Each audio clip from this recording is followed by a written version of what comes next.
Agora eu gostaria de explorar uma outra questão. Numa arquitetura predominantemente ortogonal, onde os ângulos são em sua maioria de 90 graus, onde os planos se interceptam ah, em ângulos igualmente, predominantemente de 90 graus, uma planta baixa, ou uma ou mais plantas baixas e um ou mais cortes, me fornecem quase todas as informações que eu preciso para construir aquele edifício, como por exemplo a casa de Schroeder, em Utrecht. Mas, quando nós nos deparamos com um edifício como esse, de pouco me vale uma planta baixa ou várias plantas baixas e vários cortes, porque eu nunca vou ter todas as informações necessárias para a melhor construção desse edifício. Então, uma das maneiras de se viabilizar, não apenas técnica, mas também economicamente, construções como essa, seria se valer de técnicas de fabricação digital, onde, ao invés de eu enviar para o canteiro de obras planta baixa, corte e fachadas, eu envio arquivos para as fábricas, onde essas peças vão ser fabricadas para posterior montagem no canteiro de obras. Então, eu me encontro diante de uma mudança de paradigma, não apenas da arquitetura, daqueles objetos que eu estou produzindo, mas também na maneira de projetar e na maneira de construir. Para exemplificar isso, nós vamos fazer o seguinte. Em primeiro lugar, vou novamente esconder terreno, laje de piso e estrutura. E vou fazer com que esta vedação externa seja planificada utilizando um comando que eu encontro no mesmo grupo do frame, que é o chamado unfold. Clico em unfold e clico nesse objeto. E se eu aplicar um zoom fit, eu vou perceber que ele planificou lá no plano de referência corrente aquelas faces desse objeto. Se eu colocar em View Top e de novo Fit All, eu percebo que eu tenho um material que eu poderia imprimir no papel, recortar e montar. No comando Unfold, eu ainda tenho alguns recursos adicionais.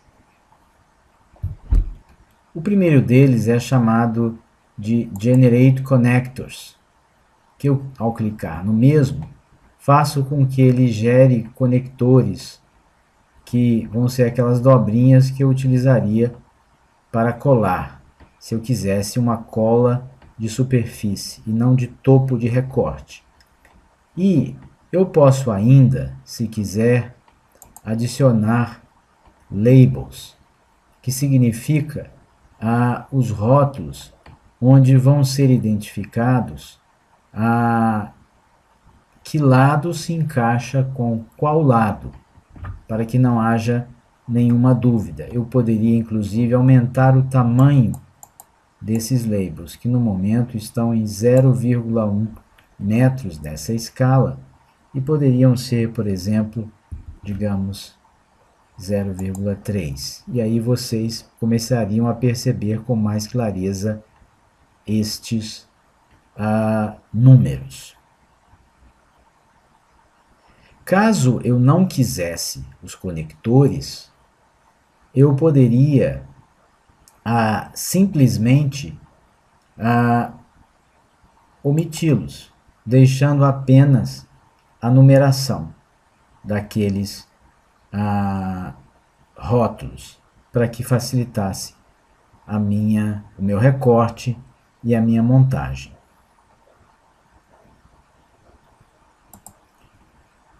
Agora, vou voltar ao comando unghost, recuperar aquela volumetria externa. Lembrem-se de que eu ainda estava com o layer volumetria ativo. Vou fazer com que o layer vedações externas passe a ser o layer ativo. Vou mudar o meu ponto de vista. Vou voltar no comando pick e vou traçar uma janela em torno de todos aqueles elementos que eu acabei de criar. E vou transferi-los para o layer vedações externas e vou clicar na área de trabalho para confirmar aquela mudança. E você, ao passar o cursor por cima, vai perceber que esses elementos se encontram agora no layer vedações externas. Volto no comando pick e clico na área de trabalho para desselecionar. Vou então esconder volumetria e vou ficar apenas com aquela planificação dessa volumetria, visualizando de topo e ainda com o Fit All. Salvo novamente e sempre salvo o meu arquivo. Por fim, vamos supor que eu quisesse, ao invés de imprimir em escala reduzida no papel para recortar e colar, que eu quisesse que esses triângulos fossem produzidos na fábrica em chapas de metal ou de outro tipo de material que pudesse ser cortado no plasma ou no jato de água, ambos equipamentos controlados pelo computador no que se chama de controle numérico computacional, permitindo aquela dinâmica a qual nós nos referimos, que é chamada de fabricação digital ou arquivo para a fábrica.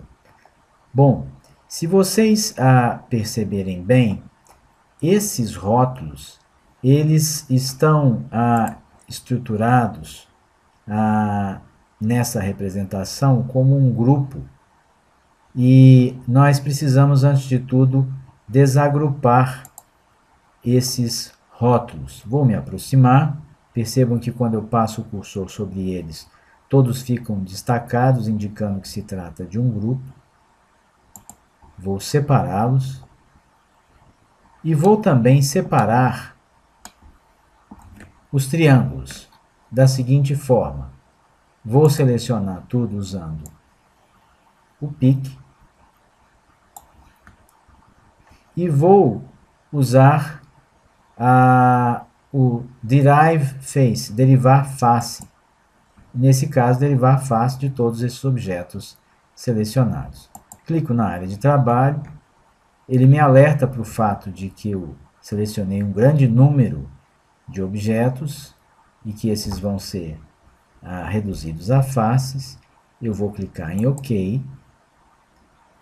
E para mandar para a fábrica, eu vou precisar separar essas entidades, uma a uma, para posterior optimização da sua disposição nas chapas, que vão depender do tamanho e da posição dessas estruturas triangulares dentro das mesmas.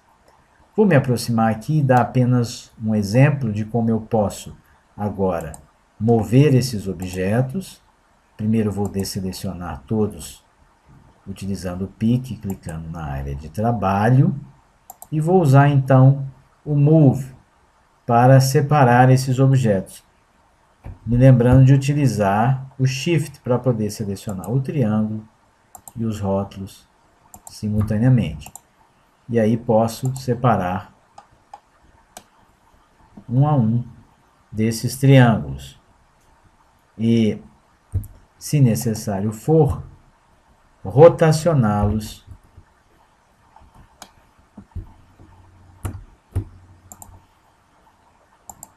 ou simplesmente movê-los para uma posição que me seja mais favorável na distribuição destas chapas de corte na fábrica.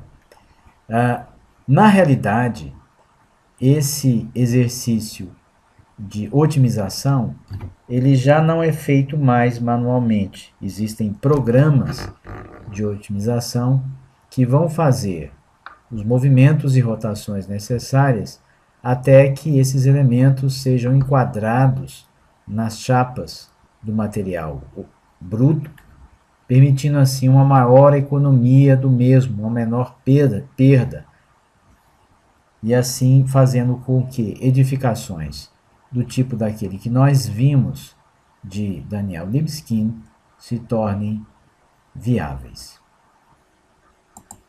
Para melhor ilustrar, vamos construir então um retângulo e digamos que esse retângulo tivesse 8 metros por 12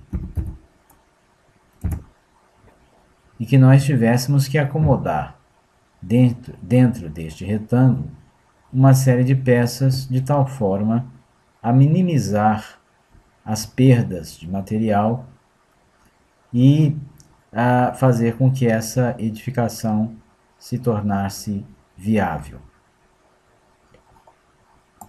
Vou voltar ao comando pick, vou selecionar esses dois elementos, que são esse triângulo e aquele rótulo, e vou usar o comando move, desligando o snap no grid. Se eu quiser, eu posso fazer isso de forma relativa, sem tocar os snaps nos objetos adjacentes.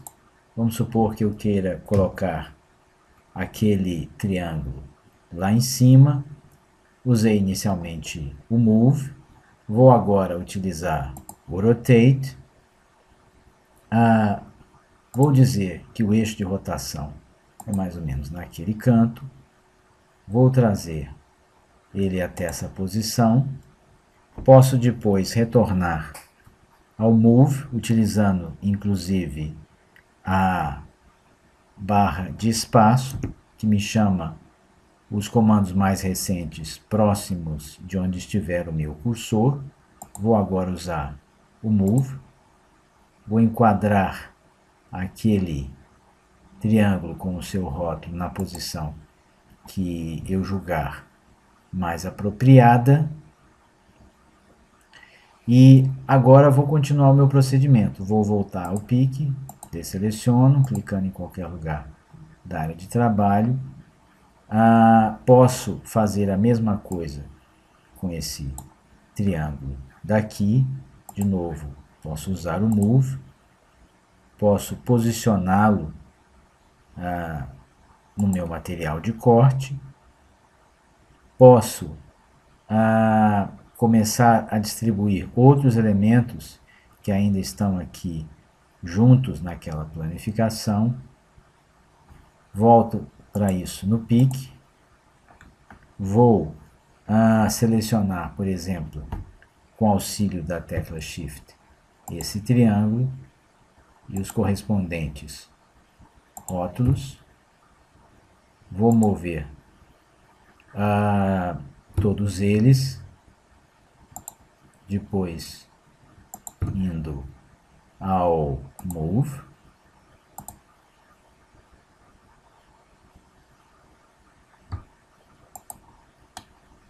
se preciso afasto, se preciso rotaciono, se quiser rotacionar do centroide, para que eu possa pouco a pouco ir acomodando esses objetos. Posso usar novamente o Move.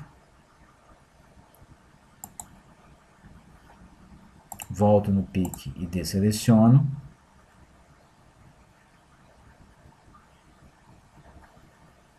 Posso, por exemplo, ir direto no Move se quiser, e selecionar com auxílio do Shift.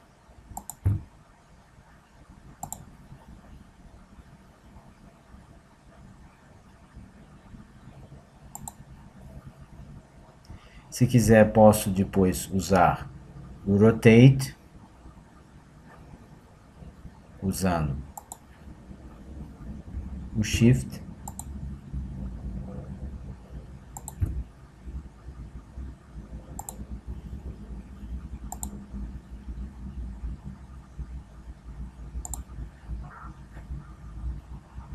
Volto no Move. Mais uma vez vou usar Shift.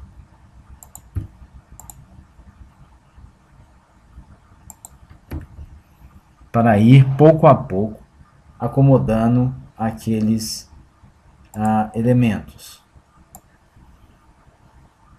Posso usar o Pick como pré-seleção.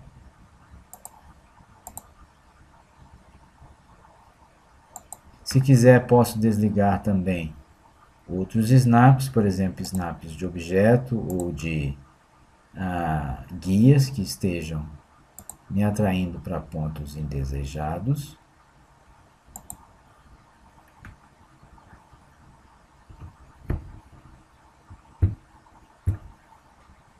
Sempre que eu pré-selecionar, eu preciso pós-desselecionar.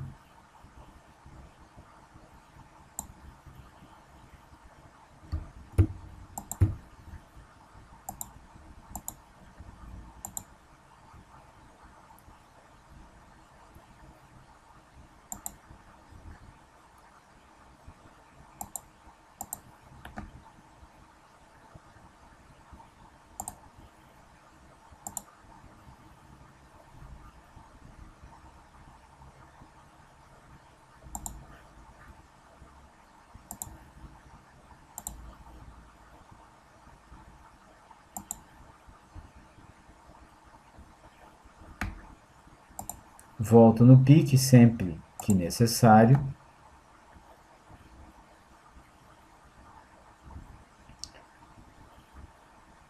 Posso ir direto no Move e pré-selecionar com auxílio da tecla Shift.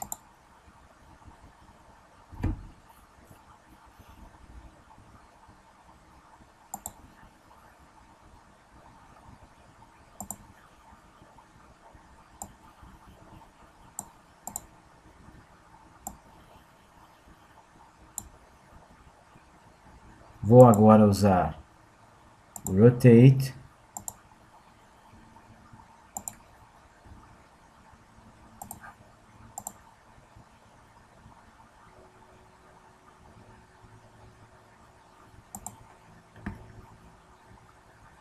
Volto no Move.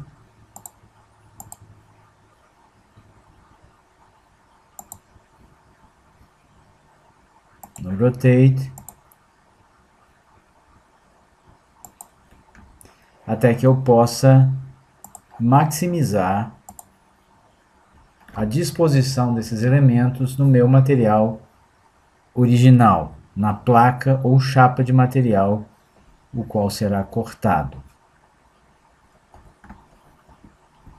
Sempre que quiser, posso ainda prosseguir. Se quiser fazer a pré-seleção para levar labels ou rótulos e os elementos conjuntamente.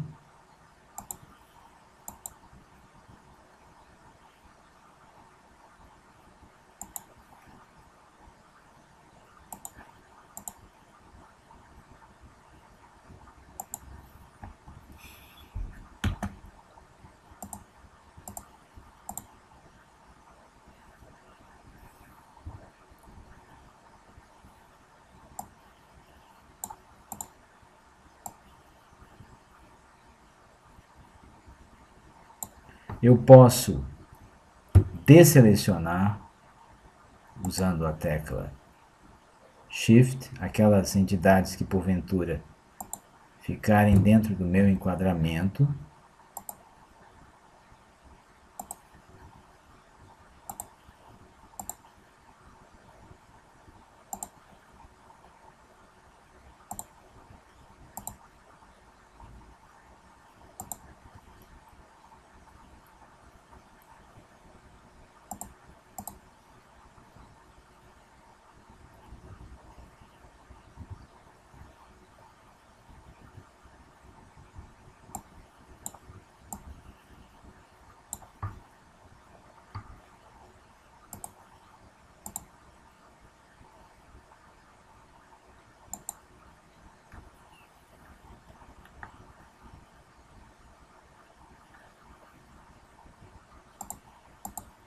E assim por diante até que eu consiga a melhor otimização possível. Como disse inicialmente, esse procedimento já pode ser feito automaticamente por software de automatização desse processo de optimização da disposição desses elementos na placa de corte.